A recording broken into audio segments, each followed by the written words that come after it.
뉴스의 깊이를 더하는 시간, 뉴스 더하기 김현수입니다. 네, 요즘 기분 좋게 선선해진 공기에 바깥 활동하시는 분들 많으실 겁니다. 저도 지난 주말에 갑천에 나가봤더니요, 산책하는 분들도 많고요, 자전거 타는 분들도 많이 볼 수 있었습니다. 오늘 뉴스 더하기의 주제도 바로 자전거인데요. 자전거는 이렇게 운동 목적으로 즐기기에도 좋지만요, 출퇴근이나 이동할 때 교통수단으로도 좋은데요. 기후위기 시대의 친환경 이동수단으로 주목받고 있기도 하죠.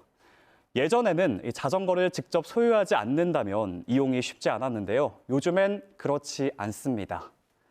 네, 타슈, 대전시가 운영하고 있는 공영 자전거죠. 자전거를 타다 보면요, 체인이 빠진다거나 펑크가 나기도 하고 갑자기 브레이크가 고장나기도 합니다. 그런데 타슈는 이런 잔고장들을 신경 쓰지 않아도 되고요. 도난이나 분실, 보관 걱정도 없어서 애용하는 분들이 많습니다. 특히 올해부터 1시간까지 이 타슈 이용이 무료화되면서 이용자들이 급증했는데요. 실제로 대전시의 통계를 보면요, 지난해 1월에는 14,000여 명이 타슈를 이용했는데 1시간 무료화를 시행한 올해 1월에는 31,000여 명이 이용했습니다. 이용자가 2배 이상 늘어난 건데요. 일단 공영자전거 이용자가 늘어난 건 좋은 일이지만요. 타슈는 이렇게 갑자기 많아진 손님을 맞을 준비가 부족했던 걸까요? 문제가 생기기 시작했습니다. 가장 먼저 자전거를 타고 싶어도 자전거가 없다는 겁니다. 특히 출퇴근 시간을 중심으로 인파가 몰리는 지역은 해당 시간대 자전거를 찾아보기가 힘들다는 이야기가 SNS나 지역 온라인 커뮤니티를 중심으로 나오고 있고요. 실제로 대전 충남 녹색연합의 시민 모니터링 결과 타슈 대수가 더 많아졌으면 좋겠다라고 한 응답자가 무려 92.8%에 달했습니다. 다른 지역 상황은 어떨까요? 서울시 공영자전거 따릉이. 이 따릉이는 인구 228명당 한 대를 운영하고 있지만 대전의 타슈는 579명당 한 대가 운영되고 있어 타슈가 따릉이보다 인구 대비 2배 이상 부족한 걸로 분석됐습니다. 또 다른 문제는 시스템 장애입니다. 타슈는 지난 2020년부터 GPS와 QR코드를 활용해 스마트폰 연계 대여 반납 시스템을 운영하고 있는데요. 이 시스템에 오류가 많다는 겁니다.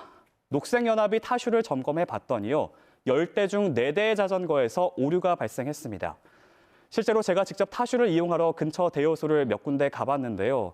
이용할 수 있는 자전거가 한 대도 없는 대여소도 많았고요.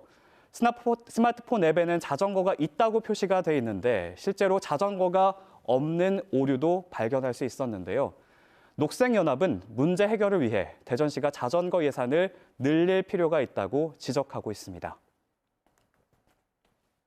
지금 자전거 관련된 예산이 매우 부족하고 전기차, 수소차에 비해서 거의 없다고 봐야 하다시피 하고 있어서 자전거에 대한 예산을 늘릴 필요가 있어 보이고.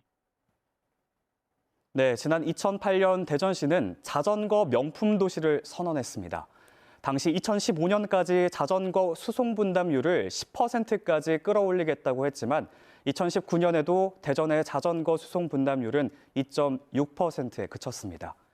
앞서 전해드린 것처럼 예산 확보와 함께 자전거를 이용할 수 있는 환경이 개선된다면 일상 속 교통수단으로서의 자전거의 위상과 지위 역시 빠르게 올라갈 텐데요. 타슈의 진화가 대전을 자전거 명품 도시로 이끌고 또 교통 부문의 탄소 중립을 견인할 수 있길 기대해 봅니다.